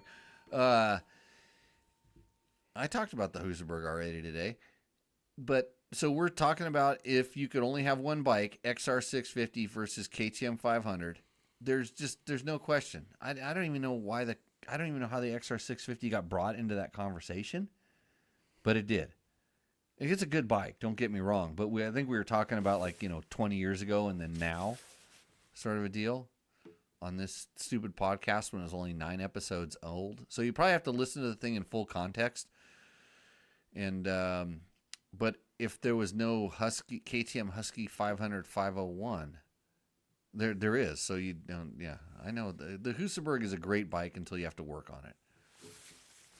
If you had to work on it, you'd be like Kendall out there right now. He's in the garage working on stuff that's like high maintenance and takes a lot of time. BRP USA. KTM 500, 510, agree. Bulletproof, reliable, and very easy to service. I've owned 3 since 2006. The only failure I've experienced was a rectifier. Yeah. And you want to know what's broken on my XR650? Rectifier? The voltage regulator rectifier. The whole electrical system's a little cattywampus, along with the carburetor. I sold that bike to some guy. He bought it. He gave me the money for it. He came. He said he was going to come pick it up. He come to pick it up. And he said he couldn't take it. Gave me some money to hold it. And then a couple weeks later, called me back and said, "Hey, I want my money back." Or something where he goes, I don't know what, he wanted to buy another bike. He wanted to trade or something like that. I don't remember. I think I still, I want to give him his money back. And I haven't heard from him for a while. But he owns the bike. He needs to come and get the bike. If you want an XR650, I'll sell it to you for less than what he bought it for. And then I'll just give him all the money. So I think it's about $4,000. It's a nice 650. It's got the Baja Designs electric start kit on it. It has the 6-gallon of Chirby's tank. I have all kinds of stock parts. Great bike. It was just rebuilt like less than 2,000 miles ago, and it only has like 40,000 miles on it. And it only sucks sand really bad like 3 times. But that's a Honda for you. It can suck sand and keep running. My buddy rode his bike 50 miles with no oil in it, and it was a Honda. And then you put oil in it and kept riding it? No, it blew up eventually. Yeah, I always kept oil in mine, but I've never seen a motorcycle eat as much sand as that one did and just keep running. And I've never seen a motorcycle benefit from a top-end rebuild like that bike did after that. And the valves are still in spec. Everything's good. And the cylinder wasn't even that bad. I just put piston and rings in it, and it's a good, that bike, I'd take it and go ride it right through the Altar Desert one more time. It was a good times. What does Abj 5609 say about this? Says, I agree. I have a 2018 500 EXC, 422 hours, including 4 seasons as a snow bike. The valves are still in spec. It's the most reliable motorcycle I've ever owned, and I've owned a lot. So this is the kind of comment that we get on things like this, talking about it. And it's very rare that somebody takes the time to post. I mean, he's bragging a little bit about his bike, like I'm kind of bragging about some of mine that have a lot of time on them. But usually what you see on the internets is people just like, my bike blew up. And what was, and I always go, what'd you do to it? Well, I put a ECU on it, and then they didn't have a rev limiter, and then it blew up, or what? Everybody talks about how it blew up, and generally after a guy's bike blows up, then 16 of his friends repost that, and then somebody cuts and copies the photo and says, look what happens to every one of these. And this is I think this is way more common than the blowing up part. And I'm not just saying this for KTMs or Hondas or Yamahas or anything. I think things are generally way more reliable than they're ever given credit for. And, yeah, so good on you, Abj. When is the next episode of Text Talk Taco Tuesday coming out? Says Josh Cleghorn. It's right now. Yeah, right now. Right now. Present. Yeah, 4 days ago. So 4 days. You just wait 4 days. ADV Versity _CND says, Too much vibration for me. I would rather have a CRF 450L. sounds like a Nolan to me. Well, you know what? What did I complain about today? Vibration. Vibration. Yeah. Did you have vibration? No. None. None.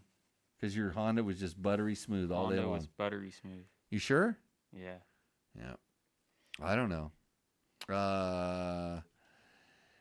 And then Hetty 711, he's talking about my Tour of Idaho video. He says, is this map still available? So Butler Maps or one of those companies had a map. I don't think it's still available. It's kind of like a one time or kind of just during that year.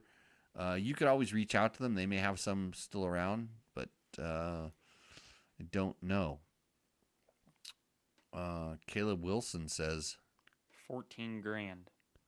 what's 14 grand? If you bought both of those bikes used, you get them both for 14 grand. 4,000. I'll sell right now, Caleb. I will sell you the XR650 that we're talking about for 4 grand. And I'll sell you any of my KTM 500s right now for 10 grand. So for 14 grand, you can have both of the bikes we're talking about. And then you can do a video on YouTube about which one is better because you'll have them both. And then nobody has to listen to me anymore. Is that fair? Sounds like a good deal to me. Good deal? Yeah. You got 14 grand?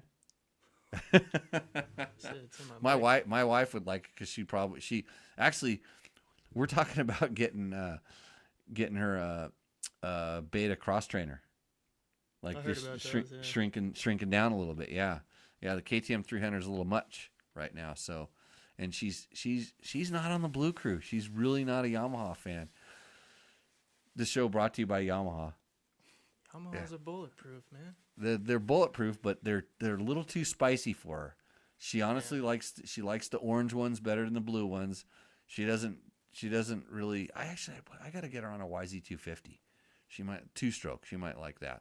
But anyways, my Rosie 111.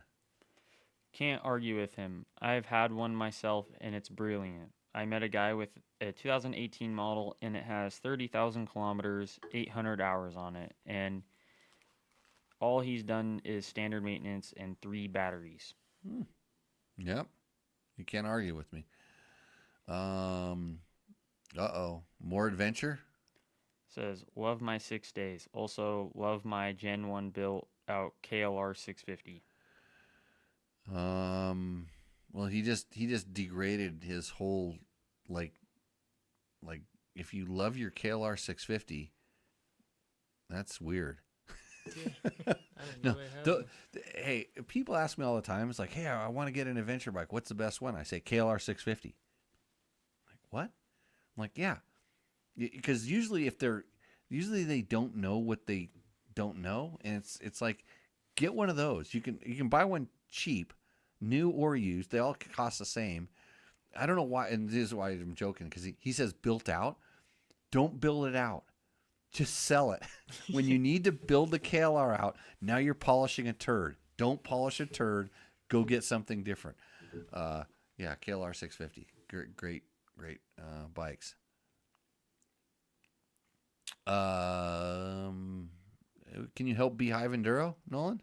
Been looking at the 450 RX as a National Hare and Hound desert build. Love how narrow it is underfoot versus the X, but also wish it had one more gear. Is he talking about the width between the foot pegs when he says underfoot? Yeah, I guess. Can you feel a difference between X and RX? No. I mean, They feel pretty similar. I've never noticed it. I know it's a little bit wider. I mean, the X might be a little wider, but not enough to really notice it. Yeah. Maybe if you went back to back, but I've gone back to back.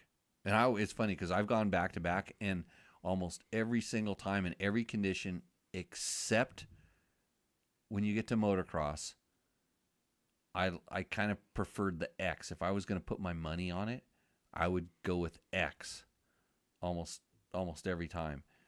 And that's, I guess maybe that's an old guy. I kid the new RX, it got a lot better. Like 2 years ago, they did some changes that seemed like it made a leap. Just the handling got a little more like X like, and I don't know what that is. I think it's more front end biased. Like it seemed like they got stiff. The motocross bike got stiff in the front, and the RX didn't like it. The motocross bike I liked it, but the RX didn't seem like it helped it. And then it seems like the new changes, it seems like it's come back. I don't know, but the X has always just been just easy. The X is just easy to ride.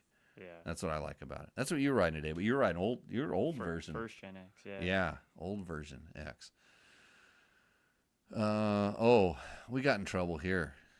So somebody must have shared our episode number 253 of Tech Talk Taco Tuesday, where I had Jerry Counts on, who I referred to as the godfather of dual sport. And then it seems like all the other old dual sport guys, the guys that have been around, like Damon Powell I think this is Damon Powell.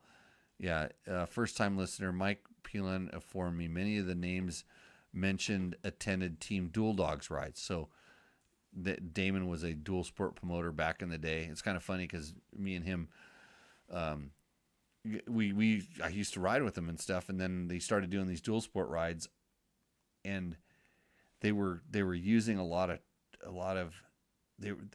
they were getting people to pay him because his was a for-profit operation. They were getting people to pay him to go out and ride a lot of trails, and they were sort of overusing trails.